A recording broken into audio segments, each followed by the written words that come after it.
Welcome to Bible time. We are in Genesis chapter 25. We might do 25 and 26 today. We'll see how this goes. I am reading the English Standard Version, and again, disclaimer, any names or places that I mispronounce, I apologize because I'm not a theologian. If anything you want to correct me on, feel free. I'm just trying to get through the Bible, and I'm taking you on my journey if you so choose to join me. So, chapter 25. Now, we had just gone through Rebecca and Isaac meeting and their lovely little love story. So, we're on Abraham's death and his descendants. Abraham is Isaac's father. Chapter 25. Abraham took another wife, whose name was Keturah. She bore him Zimran, Jokshan, Midian, Ishbak, and Shua.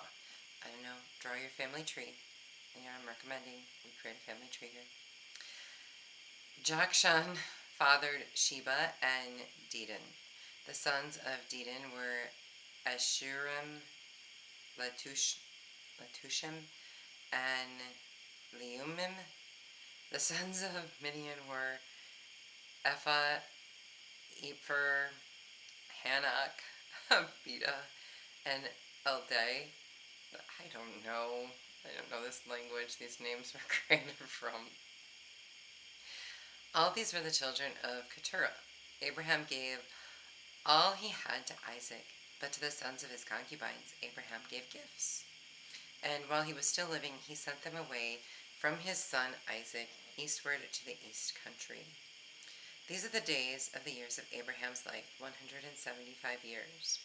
Abraham breathed his last and died in a good old age, an old man and full of years, and was gathered to his people. Isaac and Ishmael, his sons, buried him in the cave of Machpelah, in the field of Ephron, the son of Zohar, the Hittite, east of Mamre, the field that Abraham purchased from the Hittites. There Abraham was buried with Sarah his wife. After the death of Abraham, God blessed Isaac his son, and Isaac settled at Beer-lahai-roi. I'm trying. These are the generations of Ishmael, Abraham's son, whom Hagar, the Egyptian, Sarah's servant, bore to Abraham. These are the names of the sons of Ishmael, named in the order of their birth. Nebaioth, the firstborn of Ishmael, and Kedar, Adbeel, Mibsam, Mishma, Duma, Massa, Hadad, Tema, Jatur, Naphish, and Kedemah. These are the sons of Ishmael, and these are the names by their villages and by their encampments, 12 princes according to their tribes. In parentheses it says, these are the years of the life of Ishmael, 137 years. He breathed his last and died and was gathered to his people. Done with parentheses. They settled from Havilah to Shur, which is opposite Egypt in the direction of Assyria. He settled over against all his kinsmen. These are the generations of Isaac, Abraham's son. Abraham fathered Isaac, and Isaac was 40 years old when he took Rebekah. He was 40 when they fell in love. That's kind of cool. I did not realize Isaac was that old. He took Rebekah, the daughter of Bethuel, the Aramean of Padan Aram, the sister of Laban, the Aramean, to be his wife. And Isaac prayed to the Lord for his wife, because she was barren, and the Lord granted his prayer, and Rebekah, his wife, conceived. The children struggled together within her, and she said, "Is it thus? Why is this happening to me?" So she went to inquire of the Lord, and the Lord said to her, "2 nations are in your womb, and 2 peoples from within you shall be divided. The one shall be stronger than the other. The older shall serve the younger." When her days to give birth were completed, behold, there were twins in her womb. The first came out red, all his body like a hairy cloak, so they called his name Esau. Afterward his brother came out with his hand holding Esau's heel, so his name was called Jacob. Isaac was 60 years old when she bore them. When the boys grew up, Esau was a skillful hunter, a man of the field, while Jacob was a quiet man, dwelling in tents. Isaac loved Esau because he ate of his game, but Rebekah loved Jacob. Now, isn't that typical? Parents each have their own favorite. Once when Jacob was cooking stew, Esau came in from the fields, and he was exhausted, and Esau said to Jacob, "Let me eat some of that red stew, for I'm exhausted." Therefore his name was called Edom. Jacob said, "Sell me your birthright now." Esau said, "I am about to die. Of what use is a birthright to me?" Jacob said, "Swear to me now." So he swore to him and sold his birthright to Jacob. Then Jacob gave Esau bread and lentil stew, and he ate and drank and rose and went his way. Thus Esau despised his birthright. It probably doesn't seem like much just in a conversation, but I think we're about to find out that there was some merit to that. Let's do chapter 26. Now there was a famine in the land, besides the former famine that was in the days of Abraham. And Isaac went to Gerar to Abimelech, the king of the Philistines. And the Lord appeared to him and said, "Do not go down to Egypt, dwell in the land of which I shall tell you. Sojourn in this land, and I will be with you, and will bless you. For to you and to your offspring I will give all these lands, and I will establish the oath that I swore to Abraham your father. I will multiply your offspring as the stars of heaven, and will give to your offspring all these lands. And in your offspring all the nations of the earth shall be blessed, because Abraham obeyed my voice and kept my charge, my commandments, my statutes, and my laws." So Isaac settled in Gerar. When the men of the place asked him about his wife, he said, "She is my sister." For he feared to say, "My wife," thinking, lest the men of the place should kill me because of Rebekah. That must run in the family. That was Abraham's favorite thing. Oh my goodness. Because she was attractive in appearance. When he had been there a long time, there must have been a lot of ugly women. That's all I gotta say. They must have been really ugly that these men had to do this. Or God provided them with the most beautiful women in the country. I don't know. When he had been there a long time, Abimelech, king of the Philistines, looked out of a window and saw Isaac laughing with Rebekah, his wife. So Abimelech called Isaac and said, "Behold, she is your wife. How then could you say she is my sister?" Isaac said to him, "Because I thought, lest I die because of her." Abimelech said, "What is this you have done to us? One of the people might easily have lain with your wife, and you would have brought guilt upon us."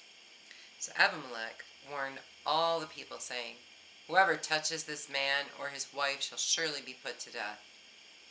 And Isaac sowed in that land and reaped in the same year 100-fold. The Lord blessed him, and the man became rich and gained more and more until he became very wealthy. He had possessions of flocks and herds and many servants, that the Philistines envied him. Parentheses. Now the Philistines had stopped and filled with earth all the wells that his father's servants had dug in the days of Abraham his father. End of parentheses. And Abimelech said to Isaac, "Go away from us, for you are much mightier than we." So Isaac departed from there and encamped in the valley of Gerar and settled there. And Isaac dug again the wells of water that had been dug in the days of Abraham his father, which the Philistines had stopped after the death of Abraham. And he gave them the names that his father had given them. But when Isaac's servants dug in the valley and found there a well of spring water, the herdsmen of Gerar quarreled with Isaac's herdsmen, saying, "The water is ours." So he called the name of the well Esek, because they contended with him. Then they dug another well, and they quarreled over that, so that he called its name Sitnah. And he moved from there and dug another well. These names sometimes just hang me up. And he moved from there and dug another well, and they did not quarrel over it. So he called its name Rehoboth, saying, "For now the Lord has made room for us, and we shall be fruitful in the land." From there he went up to Beersheba. And the Lord appeared to him the same night and said, I am the God of Abraham your father. Fear not, for I am with you, and will bless you, and multiply your offspring for my servant Abraham's sake. So he built an altar there, and called upon the name of the Lord, and pitched his tent there, and there Isaac's servants dug a well. When Abimelech went to him from Gerar with Ahuzzath, his adviser, and Phicol, the commander of his army, Isaac said to them, Why have you come to me, seeing that you hate me, and have sent me away from you? They said, We see plainly that the Lord has been with you. So we said, Let there be a sworn pact between us, between you and us, and let us make a covenant with you, that you will do us no harm, just as we have not touched you, and have done to you nothing but good, and have sent you away in peace. You are now the blessed of the Lord. So he made them a feast, and they ate and drank. In the morning they rose early and exchanged oaths, and Isaac sent them on their way, and they departed from him in peace. That same day Isaac's servants came and told him about the well that they had dug, and said to him, We have found water. He called it Shabah. Therefore the name of the city is Beersheba to this day. When Esau was 40 years old, he took Judith, the daughter of Beri the Hittite, to be his wife, and Basemath, the daughter of Elon the Hittite, and they made life bitter for Isaac and Rebekah. So like those two women just didn't fit in the family at all. Let's see, Isaac blesses Jacob is next. So we're going to find out a little more about little bro going forward. So far, pretty good. They've got a homestead now. Now we're doing good. So Isaac and Rebekah have 2 children. They're twins. And Esau now is older, has himself 2 wives. They've made peace with the people around them. They're super rich and wealthy. So let's see what happens to him next. And like I said, we're going to get a little more into little bro Jacob. Going into 27. So let's stay tuned and get through this together. Any comments on how you felt about this section and God's blessings, I guess, onto them? Let me know in the comments below. Love ya. Bye.